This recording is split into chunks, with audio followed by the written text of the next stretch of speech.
প্রিয় ভিউয়ার্স, আসসালামু আলাইকুম। আশা করি আপনারা সকলে ভালো আছেন। তো আজ আমি আপনাদের জন্য ওয়াইফাই বিল ম্যানেজমেন্ট সফটওয়্যারটি দেখাবো এবং তা কীভাবে তৈরি করছি তাও দেখাবো। এর আগে আমি আপনাদেরকে ওয়াইফাই বিল ম্যানেজমেন্ট সফটওয়্যার দেখাইছি এবং তা কীভাবে তৈরি করছি তা আমি দেখানোর চেষ্টা করছি। তো এবার ওই ওয়াইফাই সফটওয়্যারটিতে অনেকগুলো ফাংশন নতুন করে অ্যাড করেছি। আজ আমি সেই সফটওয়্যারটি দেখাবো এবং সেই সফটওয়্যারটি কীভাবে আমি তৈরি করেছি তা পার্ট টু পার্ট দেখাবো। তো আগে চলুন, যারা এর আগে আমার ভিডিওগুলো দেখেননি তারা অবশ্যই আমার চ্যানেলটিতে ঢুকে প্লেলিস্ট থেকে আমার সেই সমস্ত ভিডিওগুলো দেখে নেবেন। হ্যাঁ, আর আমি এই নতুন আপডেট সফটওয়্যারটির প্লেলিস্ট এক এক করে প্রতিদিন আপডেট দিতে থাকবো ইনশাল্লাহ। তো আমার জন্য সকলে দোয়া করবেন। তো চলুন শুরু করা যাক। হ্যাঁ, তো আমি এই যে ওয়াইফাই বিল ম্যানেজমেন্ট সফটওয়্যারটা এভাবে চালু করলাম। দেখুন এখানে আমার ওয়াইফাই বিল ম্যানেজমেন্ট সফটওয়্যারটি চালু হয়ে গেছে। তো এখানে দেখুন মাসিক বিল, ইউজার নেম, এসআইডি মানে হচ্ছে কাস্টমার আইডি, পাসওয়ার্ড, তারিখ, Mac address, customer name, mobile number, fibre তার, ঠিকানা, সর্বমোট, রাউটার, সার্ভিস চার্জ এবং গ্রহণ। এখানে বলতে বোঝানো হয়েছে এগুলো সবগুলো ইউজারের তথ্য এবং নতুন সংযোগ নেওয়ার সময় যে ফাইবারের টাকা নেওয়া হয়, তারপরে রাউটারে যে টাকা নেওয়া হয়, সার্ভিস চার্জ যেটা নেওয়া হয় এবং সর্বমোট কত টাকা, নগদ গ্রহণ কত টাকা এবং সার্ভিস চার্জ কত টাকা, এই সমস্ত দেওয়ার পর এখানে অ্যাড বাটনে ক্লিক করতে হবে। তো আমি একটা এন্ট্রি করে দেখাচ্ছি। তো একটা কাস্টমার মনে করুন যে তার মাসিক বিল 500 টাকা, ইউজার নেম ধরুন আমির একাডেমি, ধরুন ইউজার নেম আমির একাডেমি, এসআইডি মানে কাস্টমার আইডি ধরুন হচ্ছে 1, পাসওয়ার্ড 1 থেকে মনে করুন আমি 6 পর্যন্ত দিলাম, তারিখ 06 ধরুন 006 ধরুন আমি 22 দিয়ে দিলাম, ম্যাক অ্যাড্রেস ধরুন 192.1.1 মনে করুন ম্যাক অ্যাড্রেস। কাস্টমার নেম ধরুন কাস্টমার নেম দিলাম হলো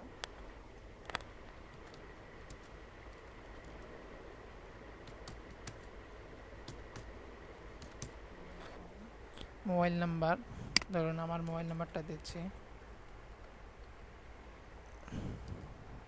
07671897799। হ্যাঁ, আচ্ছা ফাইবার তার ধরুন ফাইবার আমার 500 টাকা তার লাগতেছে ফাইবার। ঠিকানা ধরুন হচ্ছে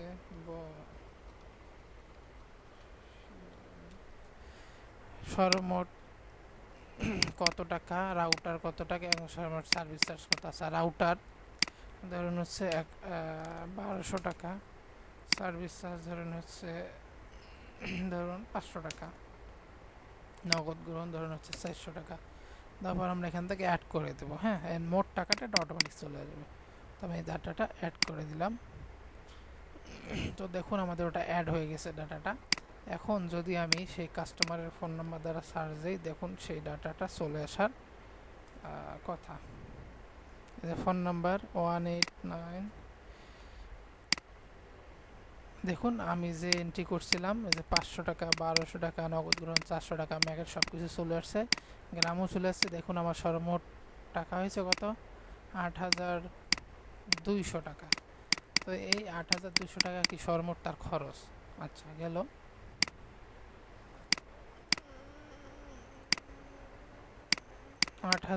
টাকা এই কাস্টমারটা আমি আগেও এন্ট্রি করছিলাম, তো যার কারণে এর অ্যামাউন্টটা একটু বেশি দেখাচ্ছে। হ্যাঁ, তো যাই হোক আমি এটা দেখাইলাম আপনাদেরকে কীভাবে এটা চলে আসলো।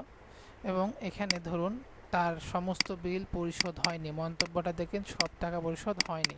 এটা হওয়ার কারণ হচ্ছে সে যদি এইখানে সব টাকা পরিশোধ মানে হচ্ছে এই যে এখানে যে বাকি টাকাটা যদি তার জিরো থাকতো তাহলে এই লেখাটা সব টাকা পরিশোধ হয়েছে এরকম লেখা থাকতো।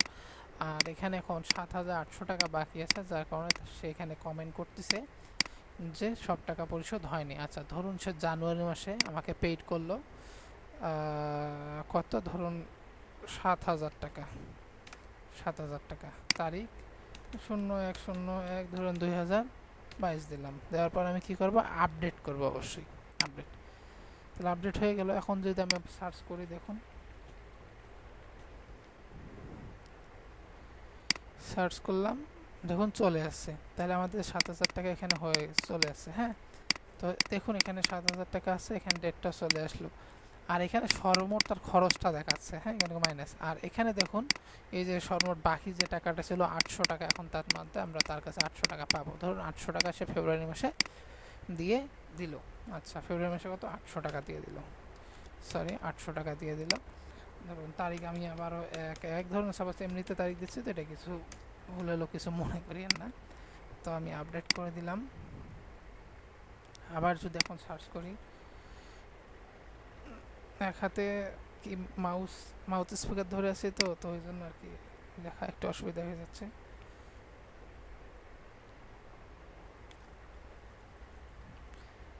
সার্চ করলাম, এখন দেখুন এখানে কি বাকি টাকা 0। এখন দেখুন এখানে মন্তব্য আছে সব টাকা পরিশোধ। তার মানে কি তার কাছে আমরা আর কোনো টাকা পাবো না, এবং সে কোন কোন ডেটে কত টাকা দিছে দেখুন আমরা সব কিছু এখান থেকে দেখতে পারতেছি, তাই না? তো এরকমভাবে আমরা সব কিছু করতে পারতেছি। এবং এইখানে আমাদের সর্বমোট উত্তোলন কত টাকা, বাকি কত টাকা, সর্বমোট কাস্টমার কতজন, সব কিছু অটোমেটিক চলে আসবে। তো এই জিনিসগুলো আমি এভাবে দেখাবো, এবং ডাটা অ্যাড দেখালাম, আপডেট দেখালাম, রিসেট দেখালাম, ডিলিট করলে ডিলিট হয়ে যাবে কাস্টমারটা। তো এইভাবে আর কি আমরা 12 মাসের বিল, জানুয়ারি ফেব্রুয়ারি, যে মার্চ, এপ্রিল, মে, এরকমভাবে 12 মাসের টাকা আমরা কালেক্ট করতে পারবো যে কোনো একজন কাস্টমারের। হ্যাঁ, এবং তার যে 500 টাকা, এই দেখুন তার হচ্ছে 500 টাকা, তার মাসিক বিল কত, 500 টাকা। দেখুন ভালো করে বুঝুন, তার মাসিক বিল 500 টাকা।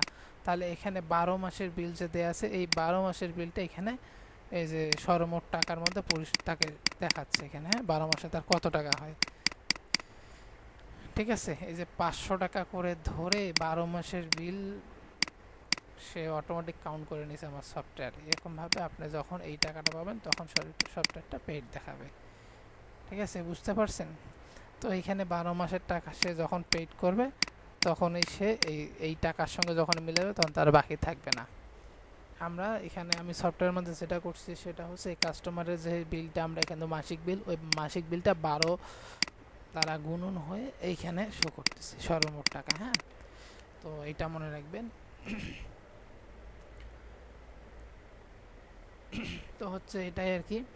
তো এখন আমি এটা এই পর্যন্ত থাকবে। আমি নেক্সট টিউটোরিয়ালে দেখাবো এই ড্যাশবোর্ডটা কীভাবে ডিজাইন করছি, এবং ড্যাশবোর্ডের যে সমস্ত সার্চ বাটন আছে, তারপরে অ্যাড ডাটা আছে, আপডেট, কুইট, রিসেট এবং ডিলিট, তারপরে এখানে যে অটোমেটিক কাউন্ট হয়ে আসতেছে, তা এইখানে হচ্ছে এখানে আমাদের ইউজার নেম পাসওয়ার্ডগুলো দেওয়া যাচ্ছে। তো এই সমস্ত জিনিসগুলো কীরকমভাবে হচ্ছে, এখানে কমেন্ট চেঞ্জ হয়ে যাচ্ছে অটোমেটিক, এই জিনিসগুলো আমি স্টেপ বাই স্টেপ আপনাদেরকে দেখাবো। তো আজ এই পর্যন্তই। আসসালামু আলাইকুম। আশা করি আপনারা সকলে ভালো থাকবেন, এবং যারা আমার এই অ্যাডভান্স লেভেলের টিউটোরিয়ালগুলো দেখতে চান তারা অবশ্যই আমার চ্যানেলটি সাবস্ক্রাইব করবেন। আর অবশ্যই কমেন্ট করে জানাবেন, কোনো কিছু যদি আপনাদের জানার থাকে কমেন্ট করলে অবশ্যই আমি সেটা রিপ্লাই দেব। এবং যদি কারো কোনো সফটওয়্যার লাগে তা অবশ্যই আমাকে জানাবেন। আর বিশেষ করে একজনের কথা না বলে না, তো এক ভাই আমাকে কমেন্ট করে বলছে যে আমার ওয়াইফাই বিল ম্যানেজমেন্ট সফটওয়্যারটি রিকোয়েস্ট করছে আর কি নেক্সট টিউটোরিয়াল দেওয়ার জন্য। তো আমি চেষ্টা করলাম যে আপডেট টিউটোরিয়ালটি দেওয়ার জন্য। তো নেক্সট স্টেপে আমি দেখাবো কীভাবে এটা তৈরি করছি। তো আজ এই পর্যন্তই। আসসালামু আলাইকুম।